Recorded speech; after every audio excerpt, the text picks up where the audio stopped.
This is my filterless, self-cleaning aquarium which is designed to take care of the vast majority of maintenance for me. I have a full article that explains the entire system in detail which I link to in the description, but here's a quick overview of how it all works. Fast-grown plants take up ammonium as a nutrient source which helps prevent a build-up of toxic ammonia and nitrite levels, keeping the fish, shrimp and snails safe. As ammonium levels fall, the plants switch to using nitrate as a nitrogen source instead. This not only cuts down on how often you need to do water changes, but also helps to reduce algae growth in the setup. These plants also consume various ions that would contribute to TDS, which naturally helps manage the total dissolved solid count in the tank and further reduces the need for maintenance.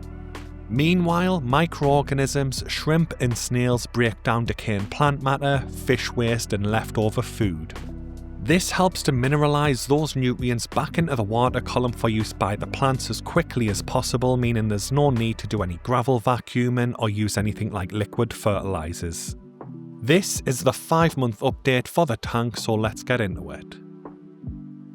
Starting with the fish, and I have celestial pearl danios in this tank, but at this point I really don't know how many of them are in here.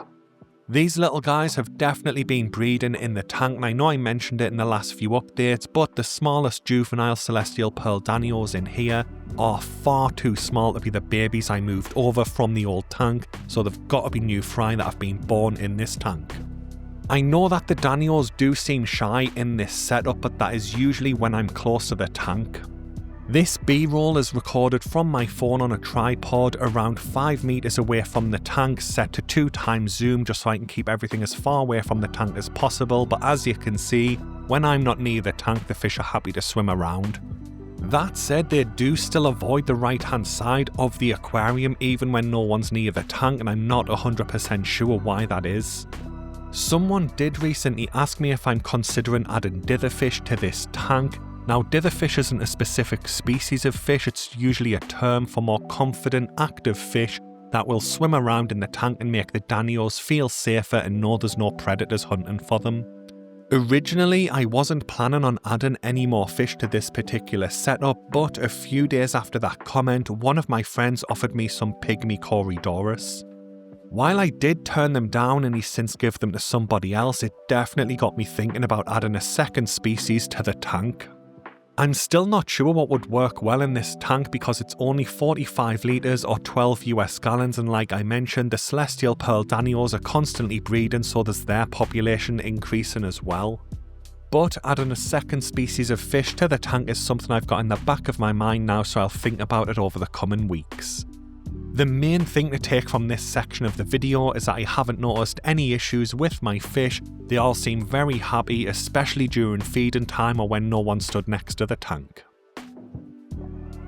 Moving on to the plants, and once again we have had some changes, but I do want to be clear, this isn't how I recommend you run one of these tanks if you decide to make this in your own fish room.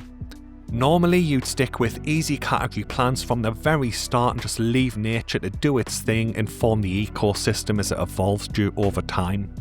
But as I'm actively developing my free low-tech plant index tool, which I link to in the description to try and help people find the perfect plants for their tanks, I am consistently testing new species in my tanks, and obviously some of them do fail because I am starting to push the limits, going up to medium and advanced difficulty plants. The first plant that I want to talk about in this month's update is the Helanthium Tellenum green in the foreground, which I'm hoping will eventually form a full carpet. I did recently mention this in my fish room tour video, but it's not really grown as well as I think it should be. For comparison, the Marcellia hirsuta in my filterless cherry shrimp tank, which was started around the same time as my self-cleaning tank, has already filled in, and in every other tank I've ever kept, the Marcellia hirsuta has been a slower grower than the Helanthium Tellenum green. Both of these tanks use the exact same light, which is a Cheheros A2 currently set at around 30% intensity, and the main difference between the two is that my self-cleaning tank still has a lot of floating plants on the surface. I honestly think it's down to them blocking out a lot of light that would otherwise penetrate into the tank and be able to get down to the substrate level to encourage photosynthesis and growth with my Helanthium Tenellum green. On top of that, some duckweed has hitchhiked into this tank on my trimming tools, outcompeting the Salvinia Minima that I originally added this, and now it's starting to take over the surface. So I am planning to try and remove all of the floating plants from this particular tank over the next week or two, as well as some of my other tanks, just to see how the Helanthium Tenellum green starts to grow over the coming months. I will be keeping a close eye on the water parameters with my test kits, but at 5 months old this ecosystem is starting to mature, so I shouldn't have any major issues with ammonia or nitrite spikes, especially if I reduce feeding for the tank until I'm confident things are safe without the floating plants on it. Next up is the Ludwigia palustres Super Red in the back left of the tank, which to my understanding is also sold under the common name Ludwigia Mini Super Red. As you can see, the lower leaves have melted off the stem, but this is a very common issue with certain varieties of Ludwigia. I've kept Ludwigia palustres green in some of my tanks and that has this same issue too, so it's not specific to the red varieties. The main thing I want to hammer home with Ludwigia is that if you see this in your tank, it doesn't mean you've done anything wrong. George Farmer on the official Tropica video for the plant even mentions it, and Tropica's the biggest plant nursery in the hobby. It's just one of those things when you're using certain varieties of Ludwigia that you have to accept in a low-tech tank. The way I personally counter it is to use the topping method, meaning that I uproot the plant and remove all of it from the tank, then I trim off the healthy tops and then replant those back into the substrate and compost the lower parts of the stems. I'm hoping that removing the floating plants will help with light penetration, making sure that this Ludwigia gets plenty of light and can develop its deep red hues. Although I'll talk about it more later in the video, in addition to removing the floating plants, I'm also going to be slowly increasing the intensity of my Chihiros A2s that I have in my fish room, so that'll also give more light to the Ludwigia to hopefully get it to turn red. I finally got around to removing the Ulphananthera Renekii Mini this month because it really wasn't doing well in this particular tank. With it being a medium category plant and a red plant, I do think it was mainly down to light penetration issues, but like I said, with all of the floating plants and the light being turned right down, I just think it was going to keep melting and deteriorating, so I just wanted to remove it from the tank. My original plan was to replace it with Cryptocoryne Nurii, but I already have that in the background of this section of the tank, so I ended up adding some Staurogyne Repens, which will be far shorter and it has a more brilliant green colour just to add more textures and colours to that section. I've also re-added some houseplants grown aquaponically on the back rim of the tank with their roots dipped in the water.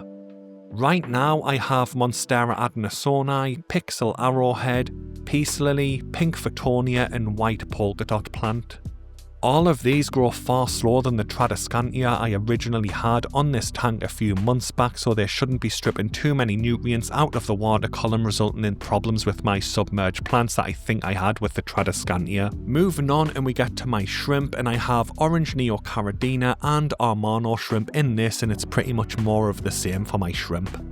Both species are doing really well and continue to play a key role in this type of ecosystem, along with my Nurite snail, where they basically eat decaying plant matter, leftover fish food, and while I want to be clear they don't actually eat fish waste, they do break it into smaller pieces while foraging around for food, which makes it easier for bacteria to break it down. So because the bacteria can break down the waste in the tank faster, it means the nutrients in that are being mineralized back into the water column so the plants can use them for growth, keeping the cycle going and keeping everything safe, stable and healthy in the tank. One thing I did find funny this month was watching one of my female Armano shrimp grab a food pellet that I just dropped in for them to eat. She then carried it all the way across to the other side of the tank while also climbing up to the top third of the aquarium to try and eat as much of it as she possibly could before the other shrimp get to it. Now this might not seem very important, but it does show how strong Armano shrimp are, especially the females, which are larger than the males, and I've seen them do this countless times because I keep Armano shrimp in around half of my tanks now. Moving on to my orange Neocaridina shrimp, and I still haven't seen any females carrying eggs, and I know I mentioned this theory in a few of the updates for this tank, but I am pretty confident now that every shrimp in here is female and there's no males in the tank. Because there's only a few months left until we are into the British winter, I don't want to start ordering shrimp online because it is colder, and while I am pretty sure they would survive the shipping process, I rather get shrimp locally during the winter period. One of my local shops, Gateshead Guppies, has recently got a lot of new Neocaridina shrimp in, so I will be paying them a visit to pick up a pearl gourami when they get back in stock, and if I remember, I'll try to grab some male orange Neocaridina shrimp while I'm there to get this colony breeding. Moving on, and we get to algae growth, and if you've seen any of my updates for this tank over the last couple of months, you might remember that there was a hair algae outbreak in the tank. From what I could tell, it was a mixture of staghorn algae and blackbeard algae, which is a common combination that I end up having issues with in some of my tanks, but they are both a pain to remove. Now, I could definitely have gotten rid of it far quicker if I'd used some of the chemical treatments on the market, but I usually choose to take the natural route instead. So around 8 weeks after the initial bloom, I'm happy to report that the hair algae in this tank is under control and has been pretty much eliminated as far as I can see. Just in case you're wondering what I did, in short, I reduced the light intensity drastically while also allowing the Salvinia Minima floating plant to cover the surface to soak up as much excess nutrients as possible, and then I waited for time and nature to take its course and the plants to outcompete the algae for nutrients, resulting in the hair algae melting. Another thing that I want to point out with hair algae is that the fibres of the algae are far tougher than soft algae types. That's why so many algae eaters in the hobby just won't eat hair algae, but this means that you might be able to cause the algae to start decaying after around 2 or 3 weeks of that type of treatment, but you'll still see the hair algae fibres for many weeks after that, simply because they take so much longer to decompose. But once those hair algae fibres do start to get soft, shrimp, snails and other algae eaters in your tank will happily start picking at it and eating it to speed the process up. So with the hair algae under control and the ecosystem maturing, meaning there's more stability when it comes to excess nutrients in the water column, I am going to slowly start increasing the light intensity over the next few months. I am currently running it at 30% intensity, and while I doubt I'll ever get it as high as 100% intensity, I am curious how high I can get it without algae coming back. And the higher the light intensity gets, the faster my Helanthium Tenellum green carpet should spread, and the redder my Ludwigia Palustris super red should become. Just in the interests of transparency, I do want to mention that there has been a bit more mulm buildup than normal in this tank. It's really not that much, and it definitely looks more than I would expect, and it actually looks more like soil than mulm or detritus. My first thought was that a gas pocket may have formed in the substrate, pushing soil up through the capping layer, but with the depth of this substrate and the capping material that I used for the tank, that's very unlikely in my opinion. Right now, I'm leaning more towards it being soil that I accidentally pulled into the water column when removing the Ulthananthera Renekii mini, or it could be soil that was left over on the roots of the houseplants when I added them to the back rim of the tank this month. I guess it could also be part of the hair algae fibres that my shrimp and snail don't want to eat, and the microorganisms will have to deal with it too. Either way, I did want to include it in the video because even though I've got a lot of experience with this style of aquarium, there's still little things like this that pop up from time to time where I'm not 100% sure what's happening. Thankfully though, it hasn't resulted in any problems with the water parameters or anything like that in the tank, and the fish, shrimp and snails are totally safe. Moving on to water parameters, in my test kit is shown 0 ppm ammonia, 0 ppm nitrite, and around 5 or less ppm for nitrate. While ammonia and nitrite are both toxic, nitrate is far less harmful, and in this type of tank I basically consider it plant food, especially when it's 5 ppm or less. The majority of my tanks that use this type of method usually stay below 20 ppm nitrate, and I've never had any issues in those systems. Next up is my TDS, which came in at 111, which is down from 145 last month.